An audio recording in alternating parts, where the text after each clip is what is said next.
Sports News is next. Here's Millicent Walker.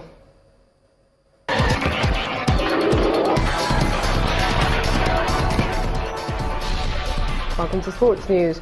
Four-time champion Roger Federer has advanced to the Australian Open semi-finals with a straight-set defeat of unseeded Mischa Zverev.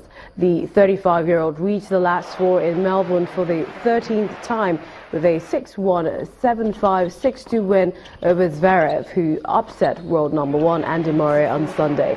Federer seeded 17th as he seeks an 18th Grand Slam title, faces compatriot Stan Wawrinka on the last four.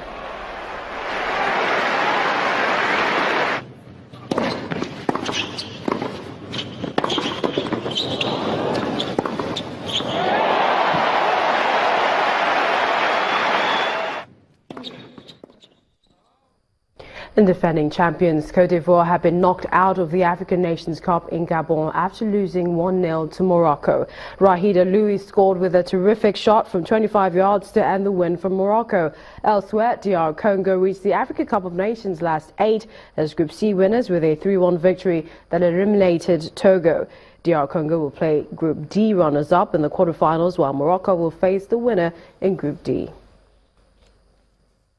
Algeria's coach Georges Lekens has resigned following the team's early exit from the Africa Cup of Nations. The Desert Foxes were one of the pre-tournament favourites, but were knocked out of the finals after failing to win a game in Gabon. The 67-year-old Belgian was appointed to the role only in October for what was his second spell in charge following a 4-month stint in 2003. Lekens was Algeria's third coach in a year, following on from Serbian Milovan Rajevac and Frenchman Christian Gourcuff. And Nigerian forward Victor Anichebe has been ruled out of action for 3 months after sustaining a knee injury in Sunderland's 2-0 defeat by West Brom at the weekend. Anichebe, who just returned from a hamstring injury, was brought on as a second-half substitute, but later went down clutching his right knee. Sunderland manager David Moyes confirmed that the 28-year-old will be out until April. Anichebe's latest injury will be a big blow to Sunderland, who already have Lee Cattermore, Jan Kirchhoff, Paddy McNair, Jordan Pitchford and Duncan Watmore all out with long-term injuries. And former Super Eagles goalkeeper Peter Rufai has been appointed goalkeeper trainer of Nigeria National League side Ikorodu United. Rufai previously worked with the Technical Committee of Stationary Stores of Lagos and currently holds a UEFA B license. Also joining the club is retired referee Gabriel Adigre, who was appointed as the new general manager. And that's it on Sports News tonight. Many thanks for watching. I'm Millicent Walker. It's back to Amarachi for the rest of the news.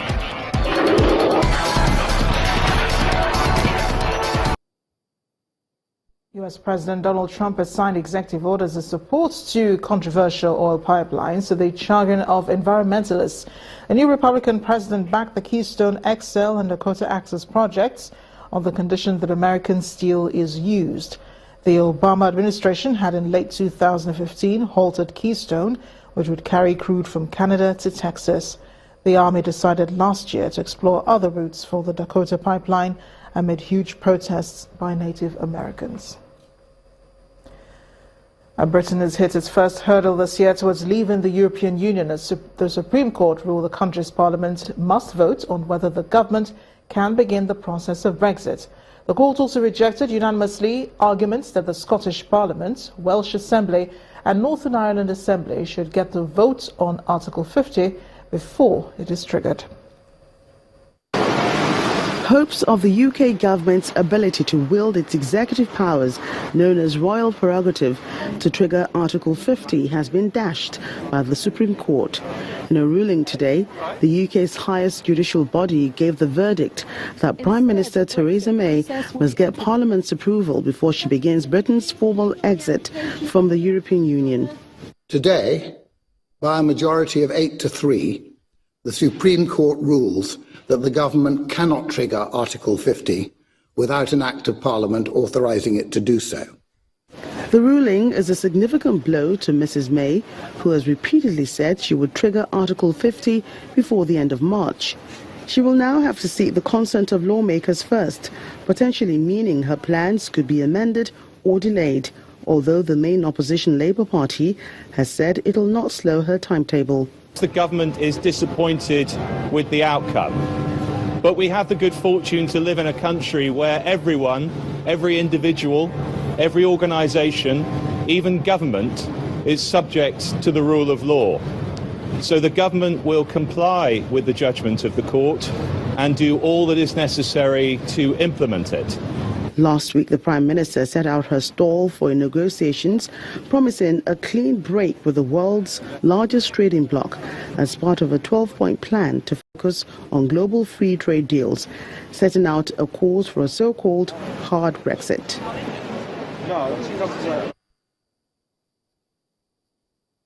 And the main news again. President Muhammadu Buhari has cleared acting EFCC boss Ibrahim Magu and Secretary to the Government of the Federation, Babachir Lawal, of corruption charges. The President, in a letter to the Senate renominating Mr. Magu as EFCC chairman, said the EFCC boss has satisfactorily clarified the allegation, which led to his earlier rejection by the Senate. The President also turned down the Senate's request to sack the SGF, saying he was not given an opportunity to respond to the allegations levelled against him. Also today, just like most analysts had predicted, the Central Bank of Nigeria's Monetary Policy Committee left all monetary rates unchanged. That's it on the news at 10 tonight. Thank you for watching. I am Amarachi Ubani. Good night.